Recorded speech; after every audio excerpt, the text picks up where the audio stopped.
السلام الله عليكم اخواتاتي، ومساء الخير عليكم، واهلا وسهلا بكم في فيديو جديد معايا. اليوم راني حابه ندير يعني واحد الحلوه راح نديرها القهوه تاع العشيه. حبيت نشاركها معكم. وهذه الحلوه ما كاينش اللي ما يعرفهاش في الجزائر، زعما راني جايه نوريها لكم ولا لا. تشوفوني كيفاش الطريقه اللي نديرها انا، كيفاش ندير الطريقه تاع هذه الحلوه. الباشكوطو هذه الحلوه تشبه للكروكي، لكن الكروكي ما نديرولوش الحليب، وهذه نديروا لها الحليب. معروفه بالجزائر، ما كاينش اللي ما يعرفش يديرها.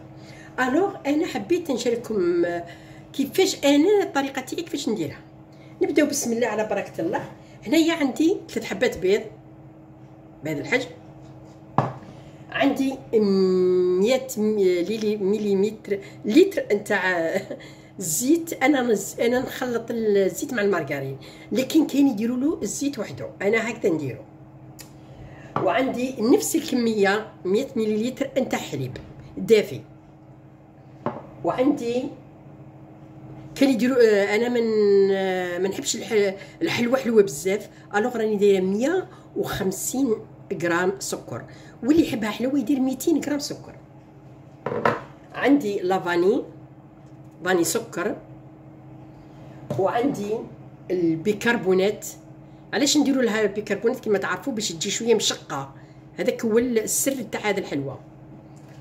وعندي الخميره تاع الحلوه، مغرفه بتاع الحشا مامره، والفارينه باش تتلم لك العجينه وتكون العجينه طريه. تبعيني للاخر وتشوفي كيفاش تكون لازم لك كيف تكون الحجم تاع العجينه، كيفاش تكون باش تنجح لك 100%. وهنا عندي الكاوكاو مع شويه تاع اللوز مرح محمص ومرحي باش نديروا له مع الاخير. تبعني في الاخير وشوفيني كيفاش نديرو. واي مكسرات تكون عندك، الججلان تقدري ديري بالججلان، تحبي ديري بالجزر ونوات كوكو، بالجوز باللوز، اي يعني مكسرات تكون عندك. المهم بسم الله.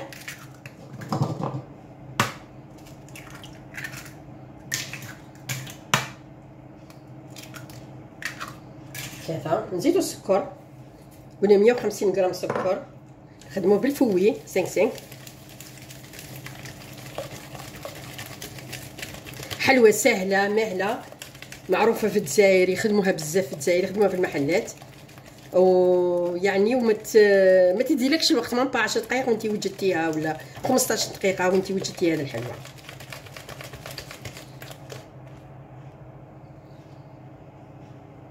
نزيد هذا الزيت مع المارغرين كما راكم تشوفوا، نحرك لي ميم طون.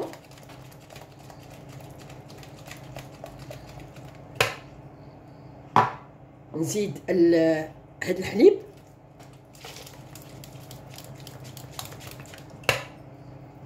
نحرك. نزيد الفاني هي اللي تعطيها طعم يعني مليح. اي فاني تكون عندك ديريها لها، السائله هذه اللي جات.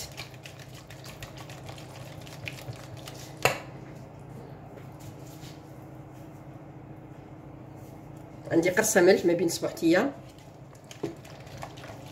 نحرك.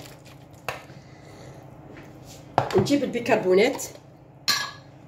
هاد الحلوه لازم لك ديري لها البيكربونات، انتما ما تعرفوها بالجزائر. هاد الحلوه لازم لها البيكربونات، علاش؟ باش تجي شويه مشقه. ها نص مغرفه بتاع الحشا.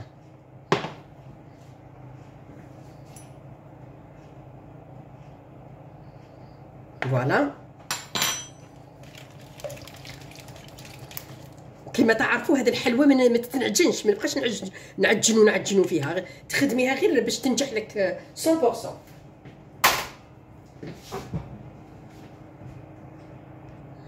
دونك بعد ما درنا البيض ودرنا السكر، درنا الزيت مع الزبده، ودرنا الحليب، دوكا نبداو نديرو في الفارينه.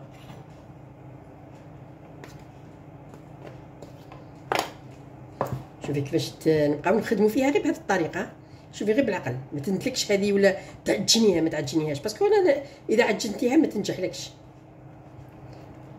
اذا درتي لها بهذه الطريقه، تبعني بهذه الطريقه للاخر راح تشوفيني كيفاش.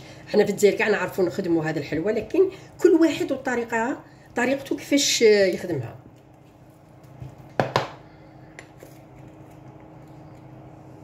نديرو ذا المغرفه تاع الخميره ونزيدو النص.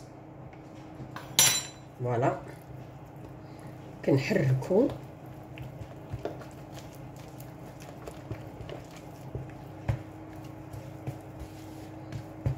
نزيدو ذا الفرينه بشويه باش ما نقدروش نشفوها هكذا، ونقص.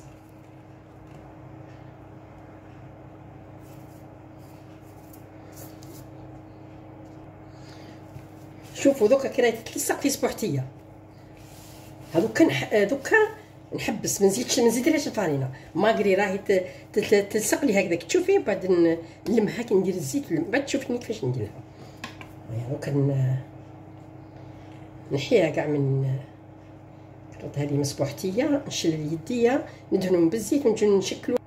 هنا بعد ما غسلت يديا راني رجعت للعجينه دوكا وجبت الزيت. لازم باسكو العجينه تلصق لي في يدي، راهي جاريه بزاف، ما نخليهاش ناشفه. عندي قلت لكم اللوز وجوز، اللوز وكاكاو حمصين وهكذا مدشين، وعندي انواط كوكو. نبدا هنايا نفرش نواة كوكو هذا كما راكم تشوفوا، ونزيد معاه اللوز والكاكاو هكذايا، ونزيد هكذا نجبد لهنا هكا شويه. هاك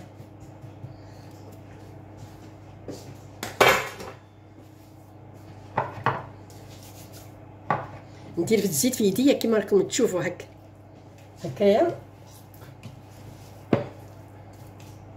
ونقسم حجم واحد. بصح معليش لا جات يعني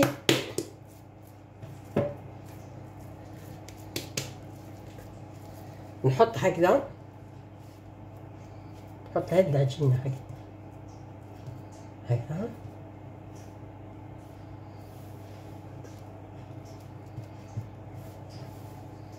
كاين حنا في الجزائر كاين شي ناس يديروها في سنيوه واحده، يخبزوها في سنيوه واحده، ومن بعد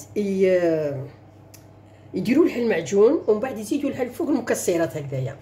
نشت شحال من شي عائله يديروا لهم هكذا، يديروا لها بهذه الطريقه، لكن انا عندي هذه الطريقه هي افضل. نلصقها كل فيها هكا، نزيدها شويه، نرفدها ونحطها بالسنيوه دوكا، ومن بعد تشوفيني كيفاش نجيب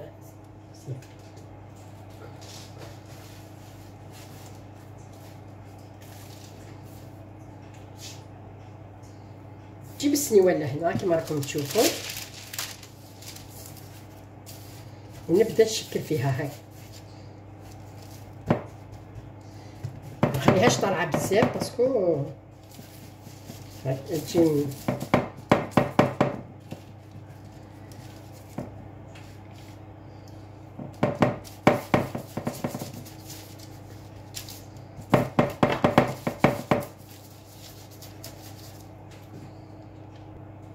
نزيد نواة كوكو، نزيد اللوز والجوز واليديه في الزيت كما راكم تشوفوا هكذا، ونجيب العجينه.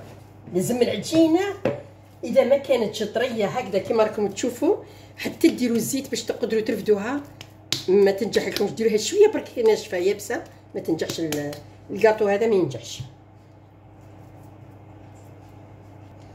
نرفدها باش نعرف جات واحده شويه كبيره على واحده، بصح ما كاينش مشكل، ما كاينش، راح تتقطع، راح نقطعوها شويه كبيره وحده صغيره، معليش ماشي مشكل. ما درتهمش نيفو واحد قطعتهم، ماشي حاجه زعما درتها. دوك نجيبو هذا ونبداو نبيكيها باش تقدر نديرها لي شميني هنايا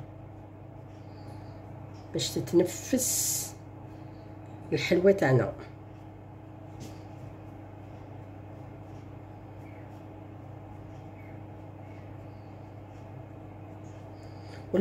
والفور راني شعلته من قبل عندي واحد 15 دقيقه ما شعلته على نار قليله. دوكا نشعلو غير من التحت كي يطيب من التحت باش نعاود نشعلو من الفوق، وما تكونش درجه الحراره فور باسكو ينحرق يبقى لداخل العجين. لا يطيب غير في غرضو يطلع. نديرو في الفوق.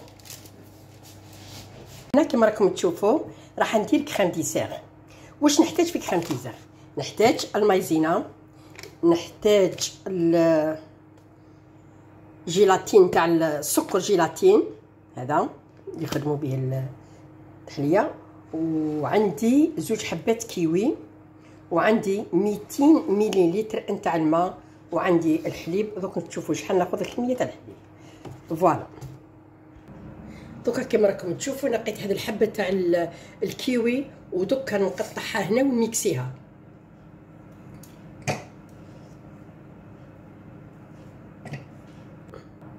دوكا نهبط هذا الكيوي اللي راكم تشوفوا فيه هنا. هذا الكاس اللي فيه 200 مليلتر تاع الماء، راني درت منه شويه هنا باش نشلل هذا كاع ما يبقاش لاصق. نفرغوا لهنا، ما نستعملوش السكر لا، نستعمل هذا السكر تاع الجيلاتين. ندير تشوفوا مغرفه ونزيد نص. كنبقى نحرك نحرك نحرك هكذا حتى ينسجم في بعضه البعض.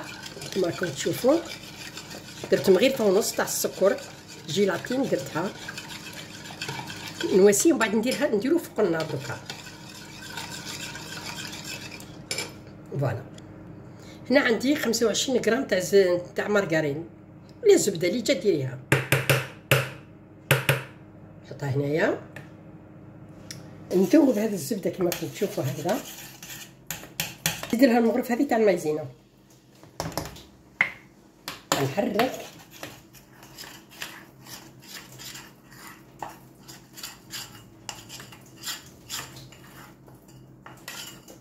نزيد لها هذا الصفر تاع البيض. كنبقى نحرك في الحليب.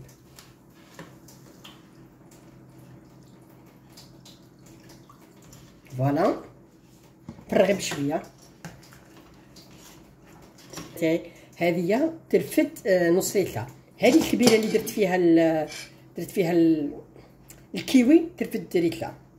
الوغ انا راني عارفه القياس. درت لهنا فرغت نص لتر تاع الحليب مع هذاك الصفر البيض ومع هذيك المايزينا ومع ديك الزبده، ودوكا نزيد لها السكر.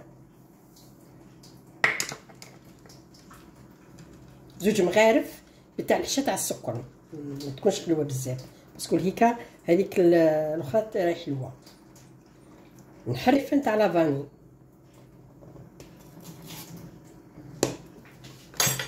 لها مغرفه تاع لافاني ونحرك لي ميم طون حتى وين تثقل الكريمه في يدي هكذا. نحرك فيها نحرك. هذه راه فيها بروتين، فيها صفار البيض، فيها الزبده، فيها الحليب، فيها المايزينا، فيها نزيدو لها شويه. شوفي كيف تكتب دوكا خلاص. من بعدها دوك نشعل تحت هذا الكيوي اللي رحيتو ميكسيتو، ومع ديك 100 مليلتر نتاع الماء، ومع السكر الجيلاتين اللي درتو، ونبقى نحرك ثاني هكذاك واش كيما درت مع الاخر. نبقى نحرك حتى وين يتقال هذا الاخر. لما يغلي شويه نطفي عليه ومن بعد وحده هو يجمد، ماشي كيما دوكا كي شوفي يعني شويه قسم يذوب هذاك السكر اللي راه باسكو داك ونخليه يبرد. هذا واش ندير. الاول نفرغو ونخليه يبرد باش نعاود نديكوريه بالاخر في 2 بردو. الوغ نبدا بهذا.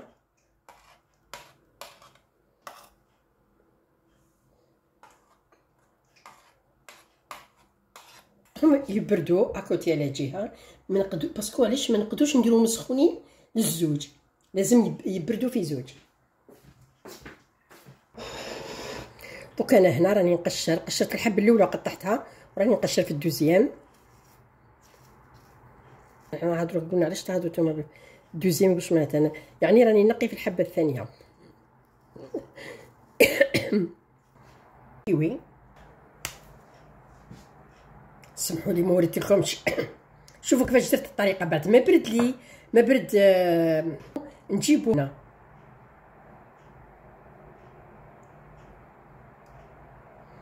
هذه التحليه تجي هايله، تعرفي ما تصوريش كيفاه يعني. سخنتها في درتها في الاخر، نحطها هنا حبه هنا ديكوراسيون برك.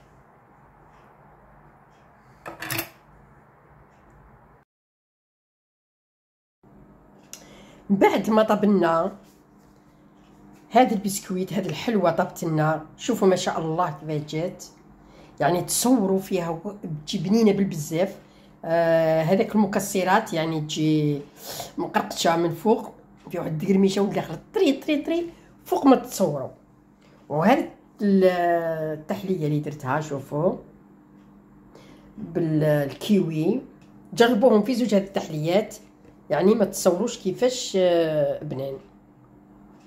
سيرتو هذه دوكا هنا نشوفوا هذه التحليه ندوقها قدامكم وتشوفوها. عاد مازال ما برد، شوفي كيفاش تخرجني.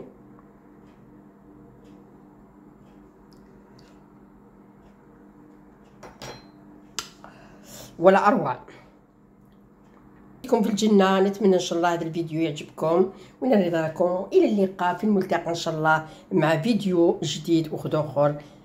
وهذا واش نقول لكم، امسيه سعيده والى اللقاء وباي باي في الملتقى.